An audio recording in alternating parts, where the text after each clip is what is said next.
Hi friends, எல்லோரும் எப்படி இருக்கீங்க? இன்றைக்கி என்ன வீடியோ பார்க்க போனால், லாஸ்ட்டு ஃப்ரைடே நாங்கள் வந்து கொரியாத் டேம் போயிருந்தோங்க. சூப்பராக இருந்துச்சு வியூ வந்து.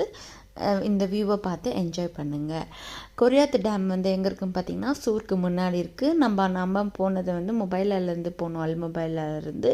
அங்கேருந்து போக 1 hour 45 minutes ஆச்சுங்க எங்களுக்கு. தண்ணி கீழே விட்டுருந்தாங்க, குளிக்கிறவங்க கீழே குடிச்சிட்டு இருந்தாங்க. ஆனால் டேம் ஓப்பன் பண்ணி தண்ணி விடலைங்க. ஆனால் தண்ணி டேமில் இருந்துச்சு, சூப்பராக இருந்துச்சு. நாங்கள் எங்கள் ஃப்ரெண்ட்ஸ் அண்ட் ஃபேமிலியோடு போயிருந்தோங்க. மதியம் ஆஃப்டர்நூன் லன்ச் எடுத்துகிட்டு போயிட்டு அங்கே வந்து சுற்றி பார்த்துட்டு உட்காந்து சாப்பிட்டுட்டு ஈவினிங் போல் கிளம்பி நம்ம அமராத்தில் வந்து ஃபெஸ்டிவல் போயிட்டுருக்கு இல்லையா, அதையும் முடிச்சுட்டு வந்தோம். அதோட ஃபுல் வீடியோ உங்களுக்கு வந்து கமெண்ட்டில் கொடுக்குறேன், நீங்கள் செக் அவுட் பண்ணி பாருங்கள். இந்த வீடியோ பிடிச்சிருந்தா லைக் பண்ணுங்கள், ஷேர் பண்ணுங்கள். சப்ஸ்கிரைப் பண்ணாமல் பார்த்துக்கிட்டிங்கன்னா நம்ம சேனலை சப்ஸ்கிரைப் பண்ணி சப்போர்ட் பண்ணுங்கள். தேங்க்யூ ஃபார் வாட்சிங் ஃப்ரெண்ட்ஸ்.